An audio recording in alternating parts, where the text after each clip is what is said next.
Good evening, everybody. My name is Ron Blaisdell. For anybody on here who doesn't know me, uh, I am the division chief for the youth programs, part of student programs directorate. I can almost talk today. This evening, this will be our last quarterly meeting for the year for 2025, which it's been a lot of fun doing this this year. I hope that the schedule's working out okay for everybody. If not, there will be some slides at the back, and you can send me a note later on, talk about ways to improve things. We're always interested to hear that. Next slide, please, Peter. Okay, so what's going on? We got a little bit of news. We have questions.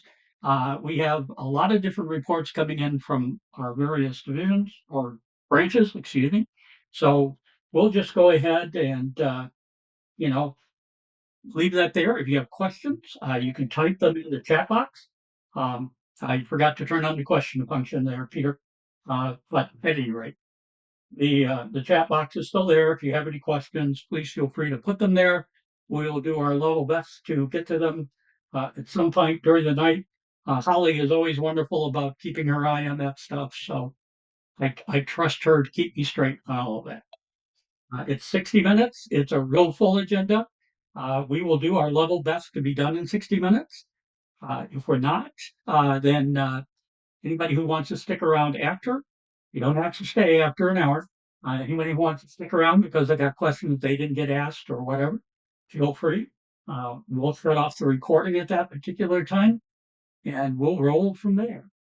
By the way, Peter, did you turn the recording on? I didn't hear it. So I'm asking. Next slide, please. So, um, a few updates for everybody. Um, the the Safeguarding Youth Training. That is the new name of Scouting America's Youth Protection Program. Uh, they are all set. So, how to say this right? Any youth protection training you have will either expire on May 31st or before. Okay.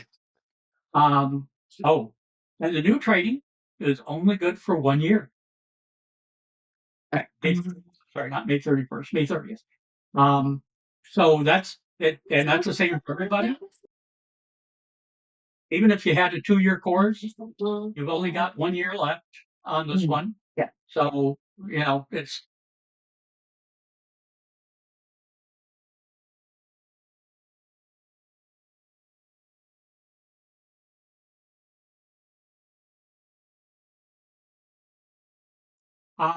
we are in the middle of unit registration season. Units as a whole started their renewal, as we call it now, not really re-registration, it's called renewal. They started their renewal. The first big batch of them started in September, then October, November, December, January. But those 3 middle months, November through January, that's about 85% of all the units across Scouting America. So most all of our Sea Scout ships, unless they're a new ship, will probably be renewing in that particular time frame. So this is the prime time to make sure that our auxiliary sponsorships are all being contacted, and just check with the regular Sea Scout ships in your area as well, as we have been doing, because we want to make sure that everybody's is progressing well with unit registration. It is a much simpler process. Some of you may not have seen it. I do because I'm a COR for a ship. But it is a very simple process. I think it took me 5 minutes to do for my ship in Michigan. So the I was like, safety at sea dates. There has been a change with our National Commodore uh, for the for Scouting America. He has requested that we include all safety at sea dates on the calendar that is on seascout.org. Pretty simple thing to do. All you got to do is stick them on an email. You can send them to me. You can send them to Peter, actually, or you can send them to Janice. Uh, matters not which one you send it to. You can send it to C Scout Webmaster at cscout.org. Um, all of those are ways you can get those in. But as you know, your safety at sea dates, we will be publicizing them on the calendar over at the on that website, as well as putting them in our own group in Facebook, by the way. Uh, last bullet, the Bark Eagle, they are already working hard to get things ready for the Bark Eagle registration for 2026. As in the past, we will have 4 primary and 2 alternates. We've been very, very fortunate over the last several years that all 6 of our Sea Scouts have been able to attend and participate on the Eagle. So even the alternates got chosen. I will say that they are looking for more mature Sea Scouts in particular. So but it's a wonderful opportunity. She's a beautiful ship. She'll be back on the East Coast this year. This last year, she was on the West Coast. She was all over the West Coast, as a matter of fact. So she will be back on the East Coast this time around, and you can have that up, to have an opportunity then for if you have any Two Scouts in your unit who are interested. This is a fantastic way for them to get involved and have a grand time. Um, and they work. I will tell you, they do honestly work on the Bark Eagle, and they also have fun. They do climbing up the crow's nest and everything else imaginable. Uh, Pulling in sales, pulling out sales, all those fun little chores. So they do have a lot of fun and they eat pretty darn good, by the way. Um, they actually had two Coast Guard CAs who were doing the food work this last year. I got to see a lot of their stuff because they put it on social media. They were having a grand old time. And they even have special pots and ways of securing the pots so that they don't slip off the stove in heavier weather and all sorts of fun things like that. Next slide, please, Peter. Some staff updates for this year. You'll see that STEM training, Hiram Muscavi is now our branch chief for STEM training. PJ didn't go anywhere, but since we have set up this new relationship with Partners in Education, and since BJ has a lot of knowledge of working with partners in education, he has taken over that particular position from me to get it off my list, and I greatly appreciate that, by the way. So I we just shuffled some deck chairs around basically, and Hiram is taking over that role, and Hiram's been intimately involved in all this anyway. So hey, it's not a big deal. So we have some good stuff, and he'll talk to you later about what we have coming up this month. All right, next slide, please. Anthony, your turn, sir. Absolutely. Well, good evening, everyone. Thanks for taking the time out to hang out with us a little bit. Oh, look at that. That was a little freaky there. So, let's talk about marketing AuxScout in the district, right? So, a long time ago, in my own area, I did not realize that Sea Scouts existed, right? And I think there is a lot of people that don't know what Sea Scouts is. On top of that, I think there's a lot of people that don't know what a Scout is and how the partnership works. There is also some councils that aren't as familiar with Sea Scouts or the auxiliary either. So I can say from personal experience, I've reached out to one council to talk about Sea Scouts, and they're like, "Yeah, we've heard of it, but we don't really do anything with it." So it's not just a challenge with the auxiliary. Even the some scouting councils are not familiar with either program. So we need to get out there and talk about it. So how do we do that? The first thing we can do, if you want to click to the next one there, slide master, is we have a lot of media.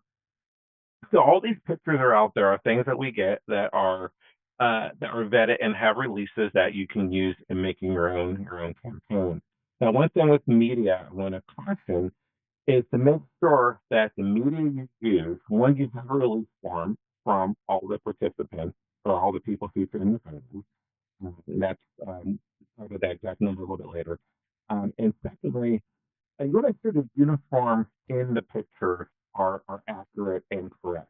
There's nothing worse than having a great picture with someone not wearing a life jacket or someone not having the right things on their uniform or a myriad of other concerns that will make a great picture and not be able to be used. So if you're taking those pictures and posting those pictures, make sure you're double checking, make sure everything is correct from a uniform perspective. So these pictures can be downloaded off the AuxScout AuxScout.com, I think it is, website, if you need to grab any of those. So with that, we can move on to the next one. So what do you do? We were talking about promoting it. How do you promote? I'm not gonna. We're gonna skip to the next slide here. We'll show you how and where you can promote. Right. So everyone has a D train. For some places have S trains now.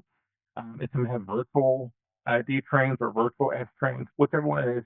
There's nothing to stop you from just taking a few minutes to talk about what Scout is and how it can benefit the auxiliary and the local units. If you don't know how the auxiliary Scout initiative can benefit your flotillas and your divisions and your districts, let me know. I'm more than happy to talk to you at length, but not here because I only have an hour.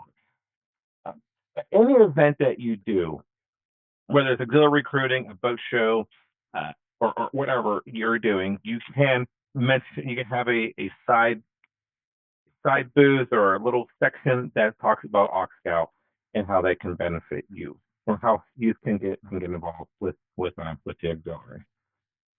So other things on here, like the not on this list, it's just like regular scouting events. So some places have, I don't know if they still do it everywhere, but we have a round table, which is a monthly event that we do in my area here. And this is a good opportunity just to talk about if you're a scout and you go there, hey, we have Sea Scouts. Some people, again, only know Sea Scouts from seeing a little portion of it in the back of the Boy Scout handbook.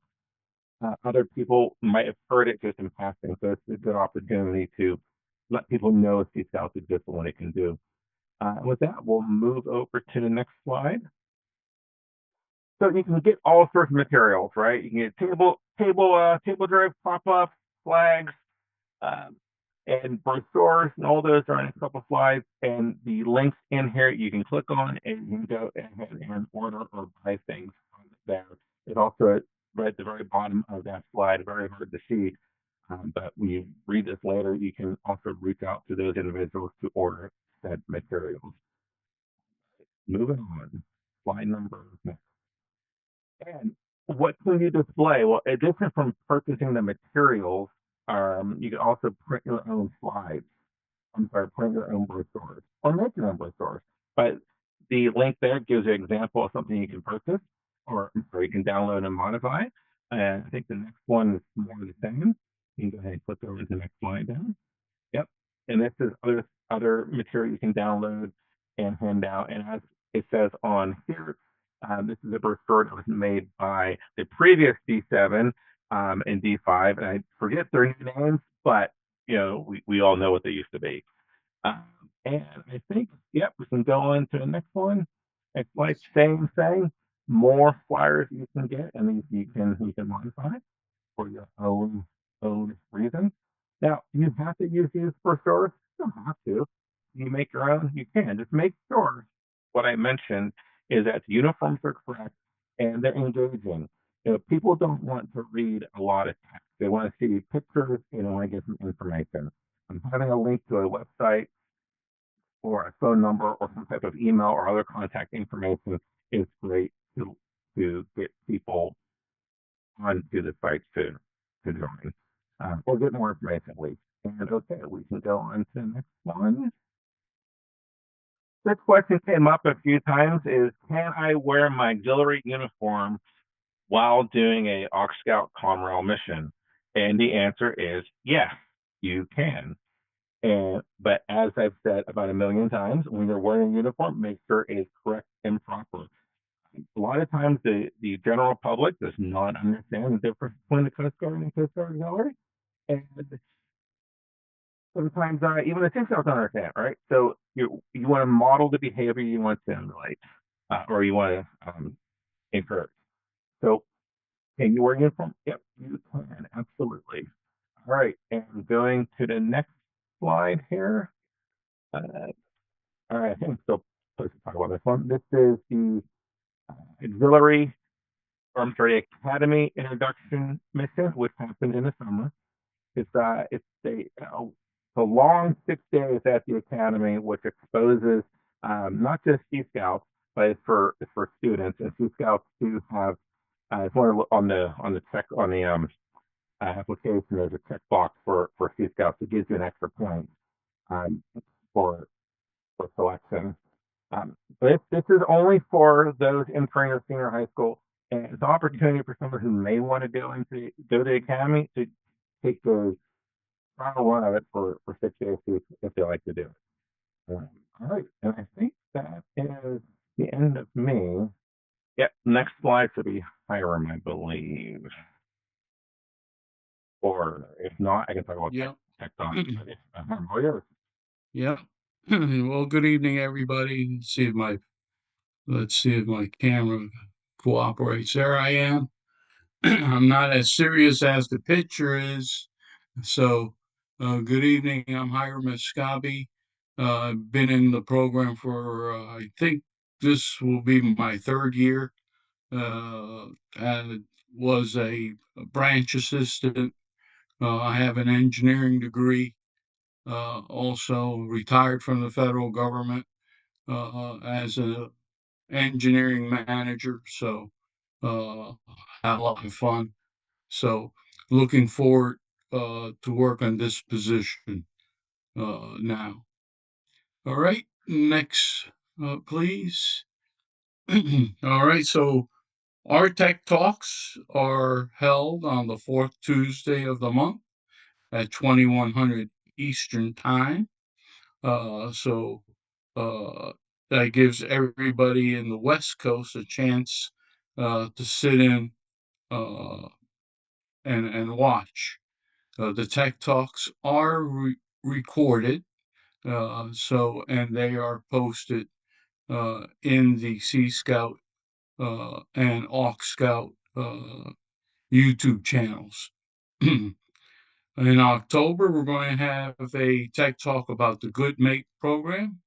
I think PJ O'Neill will be presenting that.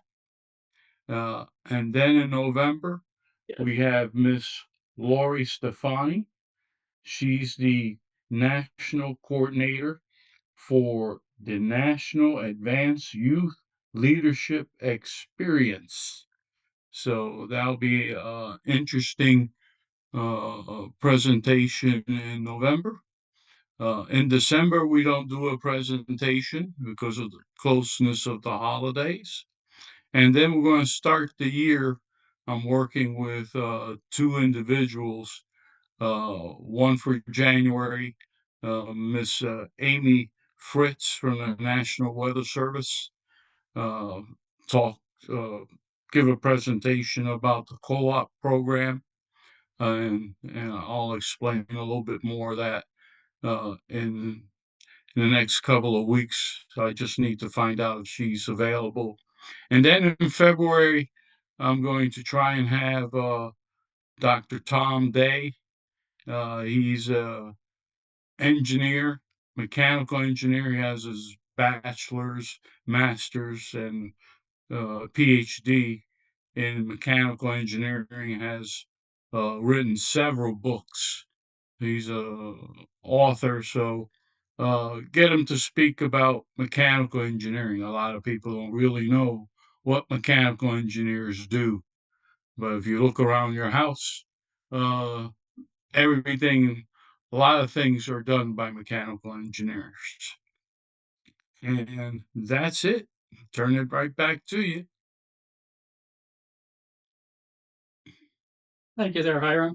Um, while we're sorting our ways back around and Peter finds me and puts me in the low box, the what we've got going, I want to talk for just a half second about the Academy Introductory Mission, or AIM. Just so everybody knows, there are really two different selection processes that occur. One is specifically for Sea Scouts, and then there is a separate selection process for everybody else, including Sea Scouts. In the past, we've been fortunate and we have had 10 slots for Sea Scouts specifically to attend one of the 3 weeks of AIM. Um, I hope that's still going to be the case this year. We don't have all the final details yet, but that's at least been what it has been in the past.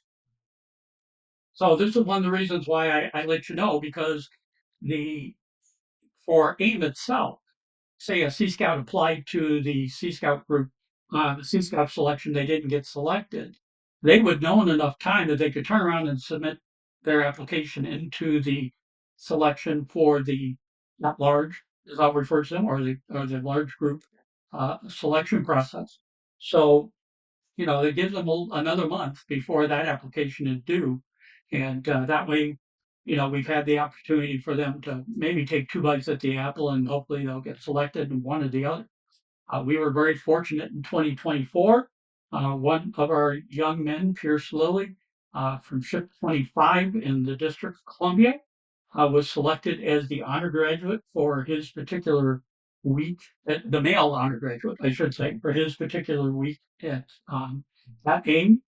He is now this year a fourth class cadet at the Coast Guard Academy, having completed his swab summer and all that fun and excitement that they go through.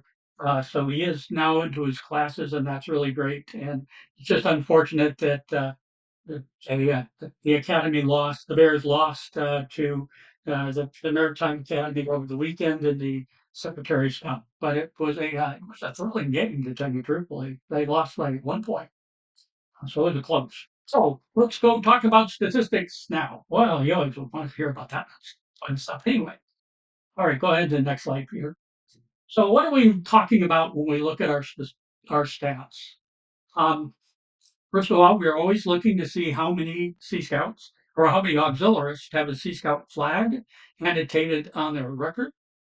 Um, Anybody who is registered as a leader in Sea Scouting, and that is a skipper, a mate, committee member, committee chair, etc., they should have that flag annotated. If you serve on a national committee, if you serve in a variety of other things, as long as it's directly related to Sea Scouts, you should have that flag selected. Your district staff officers can update that flag on your record, or I can do it. They are having a problem with it, and we'll figure out what's going on with that. The other thing that we report is the growth in hours reported year to year. This is something we've been keeping track of going back to 2021. And we have a pretty good track record of improving that every single year. We're in a good stead this year so far, but hey, never hurts to say, please report your hours. It's that simple. It's always important. Uniform inspections. We actually do look at the uniform inspections for all of the national staff officers. And I even run a report that will check on district staff officers and such. We want to make sure, because of the impact that not having your uniform inspection completed by the end of the year can have on you. You go into rear for every qualification you hold. So that can make your life a little bit more exciting. So, and you're staying rear until you've done that uniform inspection. So that's a good thing to double check those things and make sure they're all handled for you.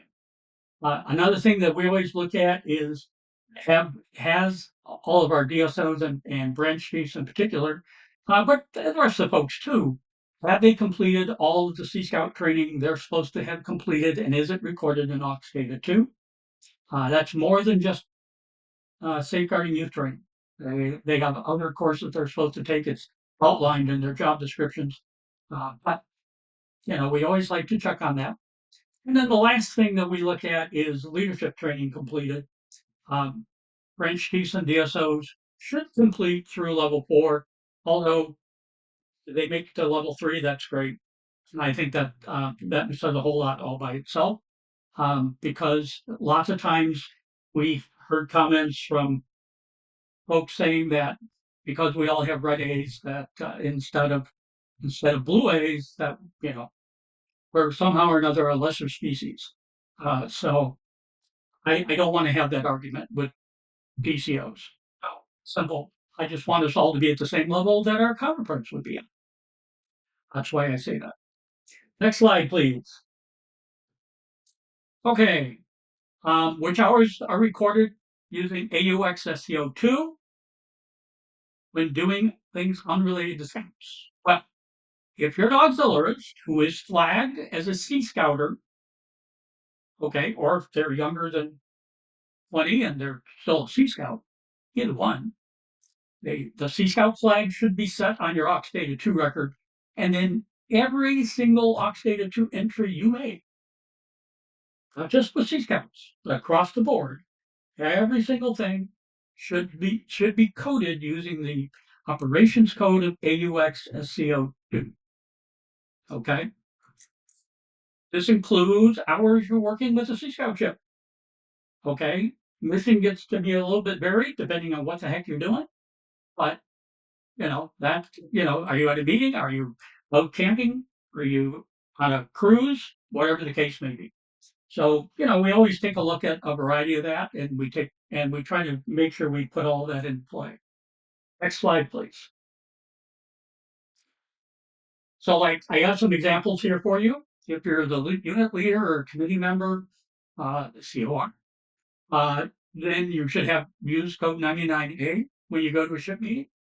If you were just there to be in attendance, it's 99E. And if you're there to teach skills related to the auxiliary and you are a qualified instructor, then it's 06B. And if not qualified, then it's 99D. Okay. And by the way, all of these slides, this will be in the recording, so you'll have full access to all this if you have to go back and look at it later. How about if you're an auxiliarist who's a unit commissioner in Scouting America and you have a Sea Scout ship? Well, you're not registered as a Sea Scout or a Sea Scouter. You're a commissioner. So therefore, you would use the operations code AUXSCO1. Your mission code would be 99E, and it would only be for the time that you're physically there at the Sea Scout meeting. Next slide, please. Okay. So what mission codes should not be used? Well, this has changed a little bit, but the operational QE check rides for coxswain, watercraft operator, pilots, unless they're already 17, which now, of course, they can only be 17, but we still have some Sea Scouts who are under 17 who are registered to the auxiliary. So if they're younger than 17, they have to wait until they're 17 to do those particular things. They can do all the training. So they can have all their training, have it all ready to go. And then once they turn 17, they can take their check ride. Sea Scouters and Sea Scouts that are older than 17, older than 16 can use any mission code that's appropriate for whatever they're doing. And whenever you have questions, your best source is always your flotilla's IS officer or your division's IS officer if you don't have one. They're trained in all this. We have provided them extra documentation. When they go through the Aux 10 course, which is their formal training on Aux Data 2, believe it or not, they cover all the stuff in there for them as well. And their chain of leadership and management within their job field can assist them when they come to have questions. Next slide, please.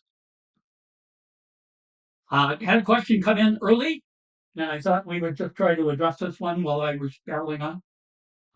We talked about the media release form. The media release form is the 720A.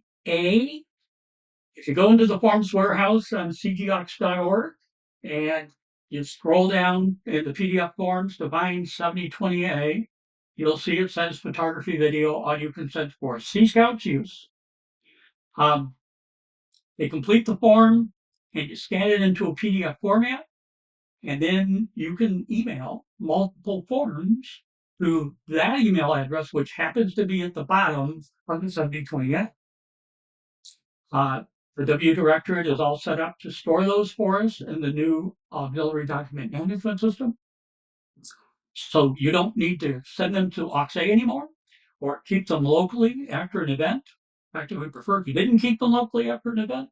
If you sent them off to the W directorate, the best thing to do would be to shred them. And that way, that's all taken care of. Next slide, please. Okay. When should be used?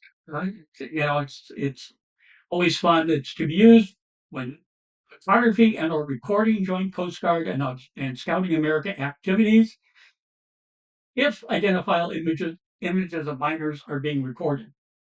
That isn't always the case. Sometimes the photographers, especially auxiliary PA folks, will take pictures from the back, which is perfectly fine, that they don't really need it for that.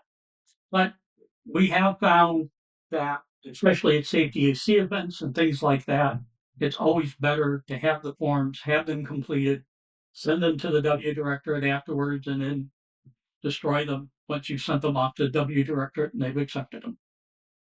And there's that same email address again. And like I said, this will all be available. Next slide, please.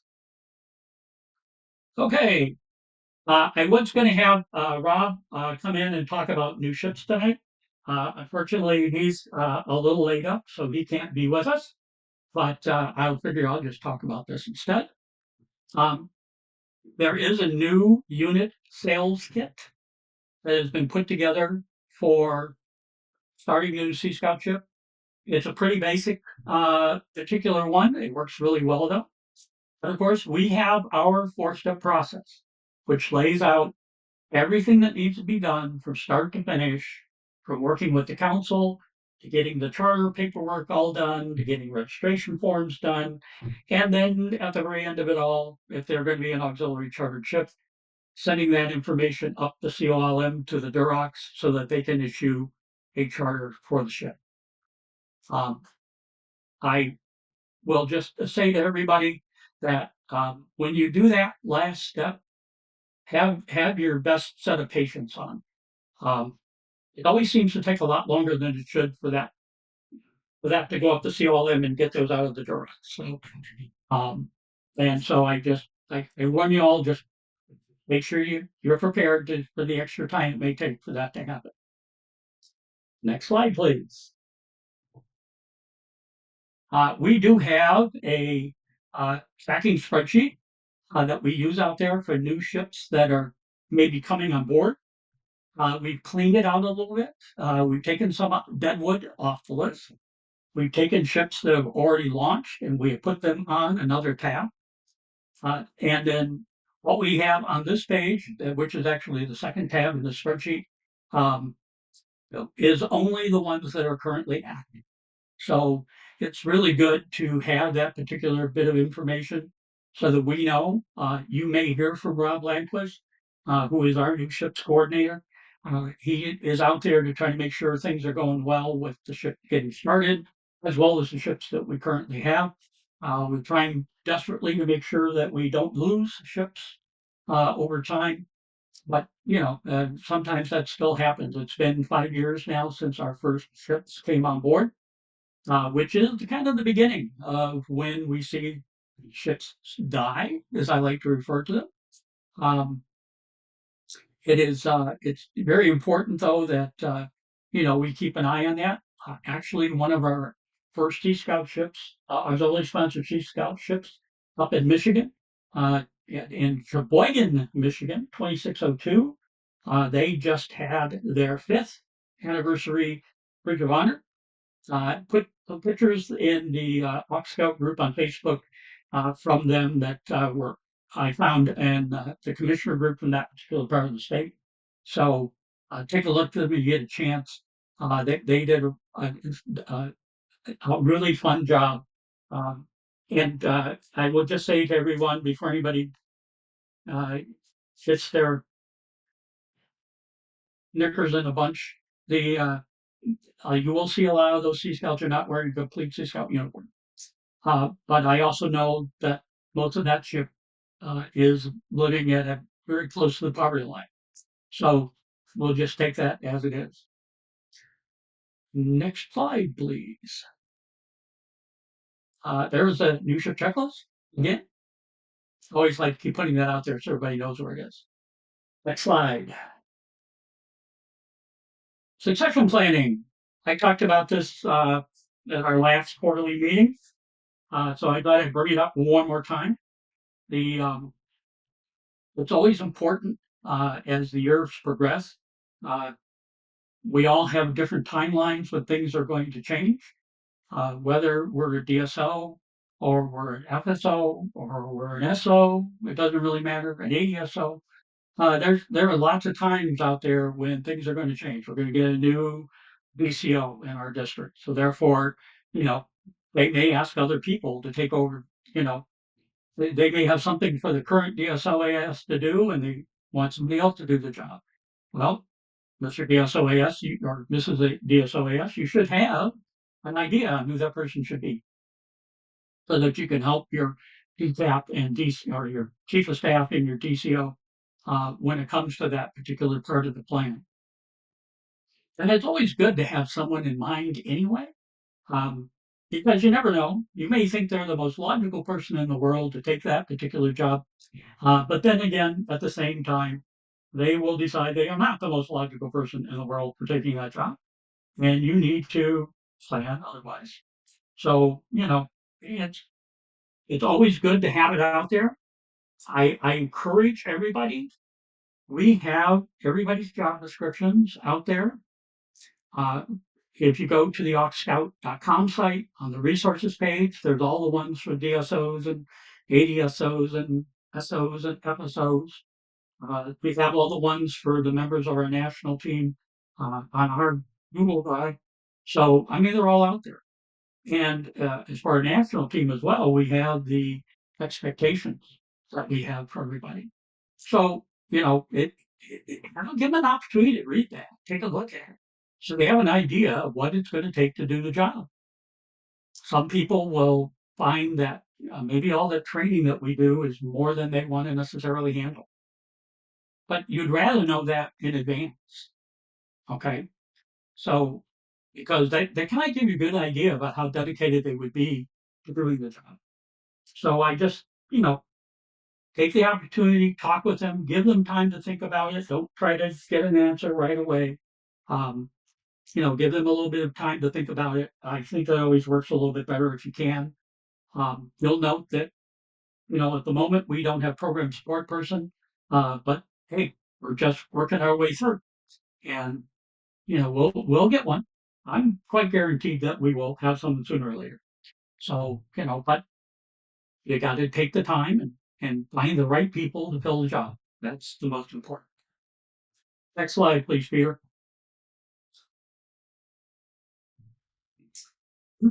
Okay.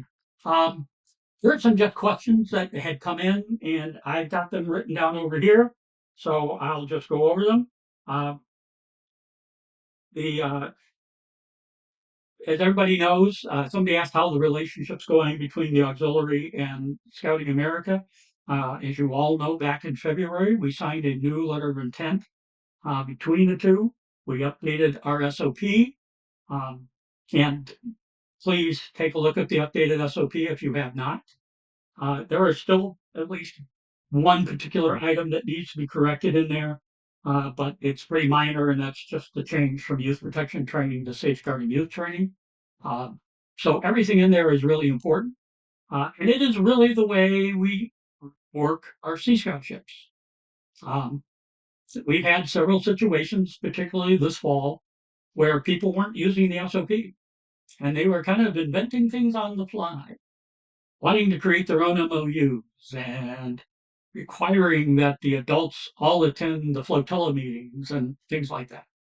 So, not a great thing to have happen, but the SOP doesn't have that information in. So, we stick with the SOP, we stick with the LOI, they are our governing documents, and the relationship between Scouting America and the auxiliary has been just great. I will tell you that. And I'm really pleased that we were able to get that LOI done in the amount of time it was done in. So that just bodes well for everything going forward. Um, There was a question that somebody asked me previously, but I'm just going to bring it up again. Somebody asked me what was the advantage of sponsoring. Um, what is the relationship that is going on between? Oh, I remember question. Sorry about that. What is the advantage of sponsoring a scout unit? I was told they can do everything without being sponsored. Yeah, true. I mean, for our auxiliary flotillas, if they want to work with any Sea Scout ship that's out there and they want to be able to offer them training, they want to be able to help them get on the water. If they happen to have a station, a USC as it's referred to, uh, and they want to help those Sea Scouts be able to get on board the base, that's fine. That's great. And you can do that. If you have a boat show and you want the Sea Scouts to come be part of your booth at the boat show, you can do that. Nobody says that people have to do it. But the big benefit to us is the fact that we're out there being able to show the flag. Um, there are members from my flotilla that are at our ships meeting every single meeting. At least one, if not more. They're always there. They help set up training. We're going to be doing some navigation training coming up.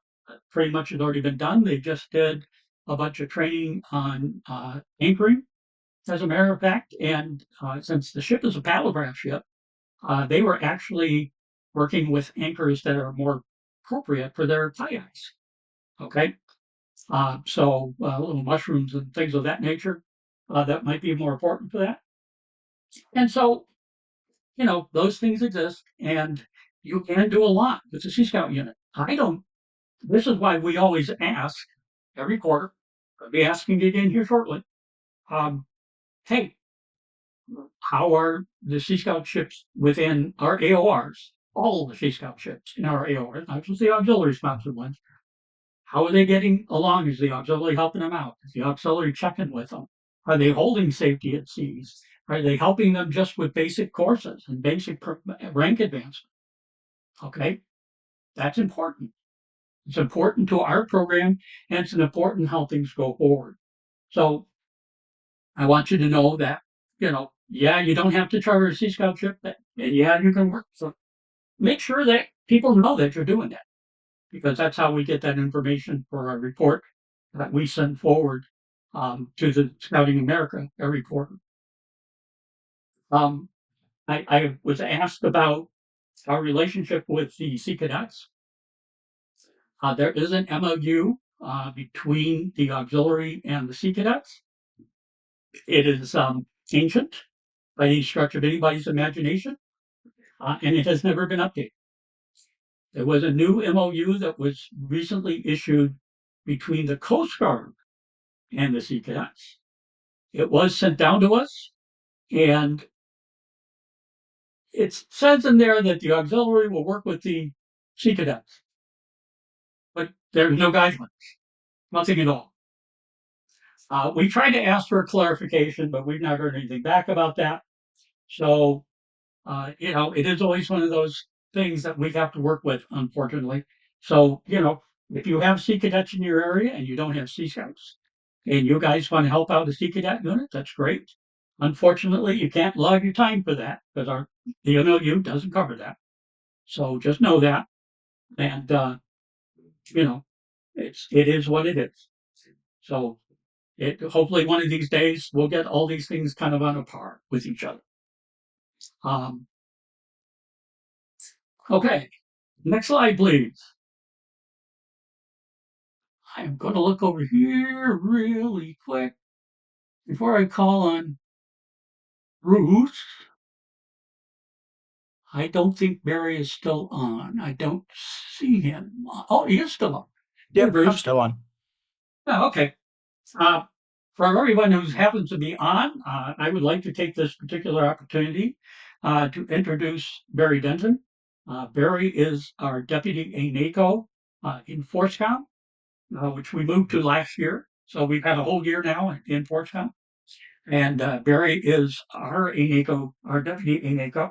So, Barry, any words that you would like to pass along, sir?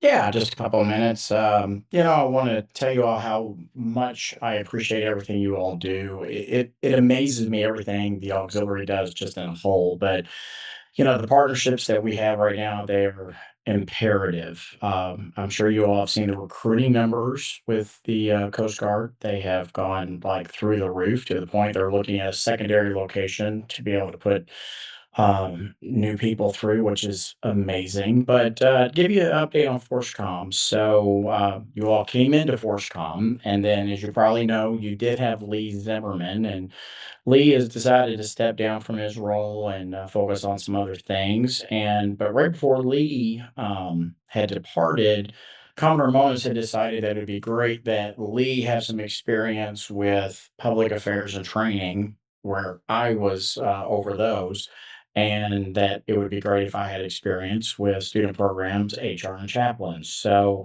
effective November 1, that took place, and you'll be seeing me more. My background is in public affairs and training, so this is a whole new ball of wax, but I'm excited. I am Academy partner, but and these days I'm actually a high school teacher, so I have to retire from law enforcement. So I deal with students all the time to really seventh grade. But I'm excited. I'm an email away. Obviously, use the chain of leadership and management. We always try to remind people to tell that to do that. But you are greatly appreciated. And like I said, you will be seeing me a lot more. Again, I apologize. I wasn't on camera, everything. Unfortunately, as some of you might have heard, my brother passed away unexpectedly yesterday morning. So we had been working on arrangements, and I've been having to coordinate with his wife, who is up in Nashville, and I am down in Naples, Florida. So I apologize, but I appreciate your consideration. But thank you for everything you do. And I'm not going to keep you any longer. So there's no reason to keep talking. So thanks again for everything you all do. Bruce, I think it's going to you.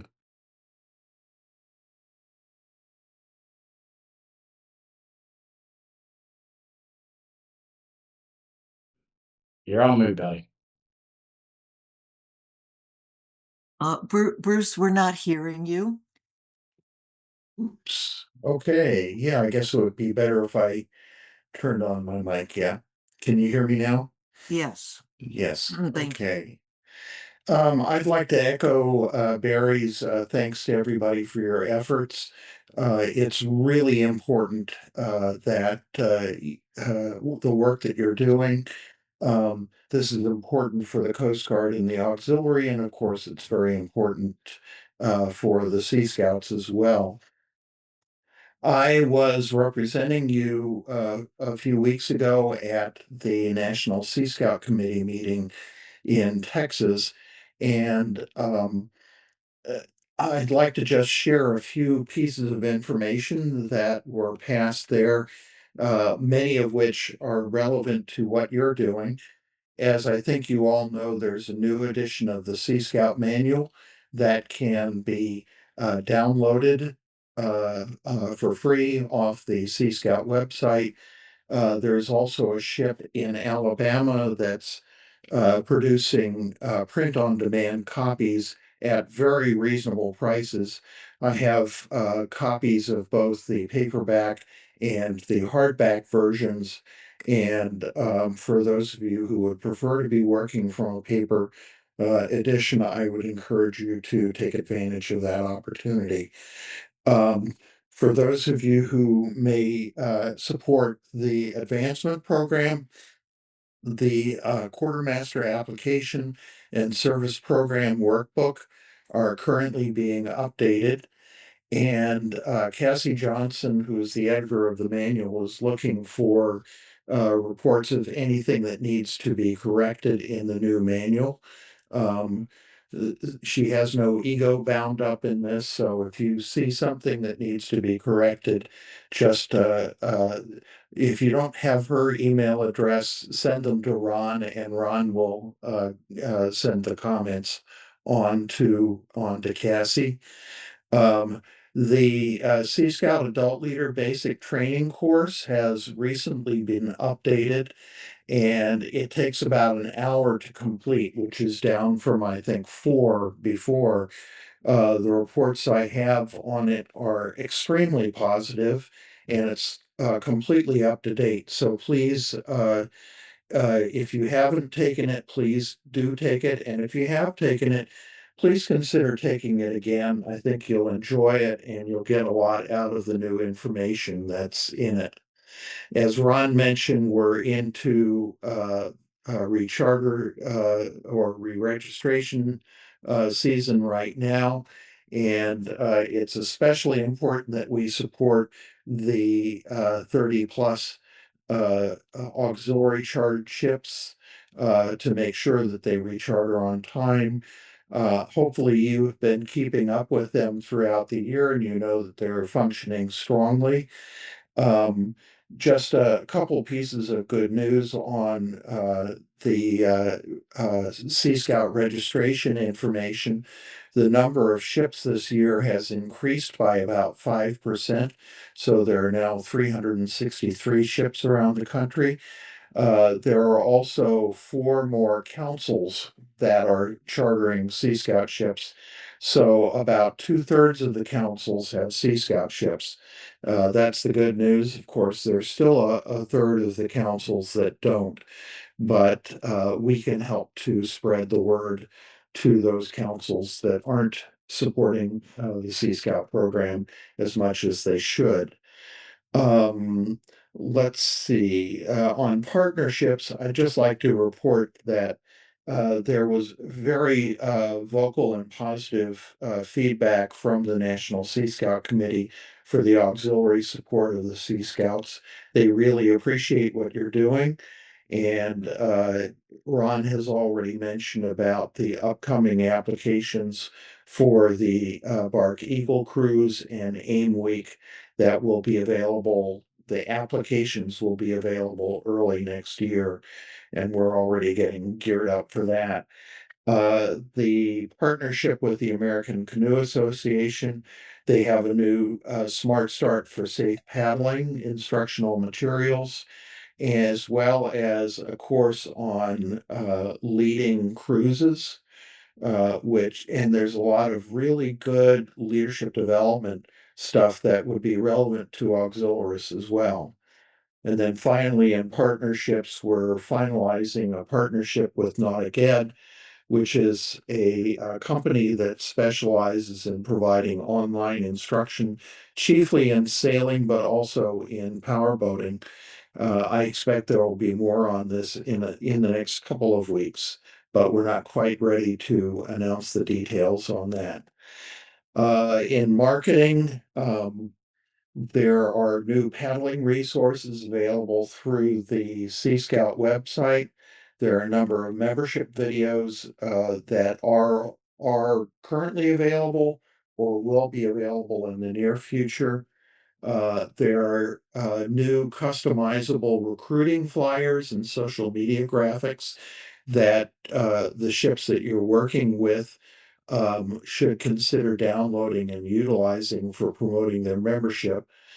And the cscout.org website is going to be going through a major overhaul in the next few weeks. Ron was complaining to me about not having enough work to do, and so a lot of that is going to fall on his shoulders. But one thing I want to point out to you is if you go to the Sea Scout website, you'll see that there's a rotating hero image of Sea Scouts doing cool things. If you have images of Sea Scouts working with the auxiliary that you think would be good candidates for that, you can pass those along to Ron and he can work with the PR folks to implement those. Let's see. The Sea Scout Leadership Award, as you may know, is issued at the council, the service team, and the national levels, and they'll be looking for nominations early in the coming year. And another thing that was mentioned is there are a number of insignia items for Sea Scouts that if you go to the scoutshop.org website, you'll see that they're out of stock, but they're actually produced on command. So you have to call them up and ask them to make a special order for those items. They are in fact available, but you just have to convince them that although it's a low production item, it is available for production. And then the last thing I wanted to mention is that as you probably know, the National Jamboree is coming up next summer at the summit in West Virginia, and they are still looking for some staff on that. The Coast Guard and the auxiliary are going to be involved with the Jamboree, and I am not exactly sure how we're handling volunteers, but if you are interested in serving on the Sea Scout Jamboree staff or just the Coast Guard contingent, why don't you let Ron know, and Ron will pass it along to Ron Sunker, who is in charge of the Sea Scout exhibit, and we'll connect you with the right person. So, okay, I think that's it, unless there are any questions about that. Once again, let me just thank everyone for all you're doing. You really are making a difference, and not just for the Coast Guard and the auxiliary, but for the hundreds of young people that we work with on a regular basis. You are modeling the sort of Americans that we hope that they will grow into. And many of them, as well as their parents, are becoming auxiliaries. So you're doing good for our organization as well. So thank you very much. Thank you, Bruce. So, will you jump over to the next slide, please, there, or there it is. Oh, not one after Bruce. We just saw it. So, okay, there it is. So, we thank everybody for coming out tonight. If you have feedback about tonight's meeting, there's my email address. Please feel free to drop me a note. Feel free to drop me a note any old time, to tell you truthfully. Our next forum, our next all hands will be February the 15th, 2100 hours Eastern, 9 p.m. We try to do that, and we've been trying our best to stick to an hour. So I hope that you'll see you all there. Next slide, please, here. One of the things that I always like to ask is how can we improve the way the AuxScout program works? I look for that type of feedback from everyone. If you've got some ideas, send them to me, please. I will be more than willing to hear that information anytime, to tell you truthfully. So please, for the good of the auxiliary, for the good of Sea Scouting, please let us know how we can make the program better. That's critical importance as far as I'm concerned. And I too wish to say thank you to everyone who is participating in our program. It's a lot of hard work sometimes. Starting a new ship is never easy. Keeping the ship going is never easy. So it is work, and I appreciate absolutely everything that everyone is doing. And we hope that you all have a great Thanksgiving coming up as the rest of the holiday season. We do have our Tech Talk this coming Tuesday on the National Advanced Youth Leadership Experience, or NAIL program. If you've never heard of that program before, you join us. You'll learn something new. I guarantee you. It's a heck of a program, to tell you truthfully, and it's done all on the trail. It's done at Philmont, and it's done at the summit. So it's a fantastic program. It really is. And the youth get a great deal out of it. It is the ultimate program in youth leadership education that Scouting America has. So thank you, everyone.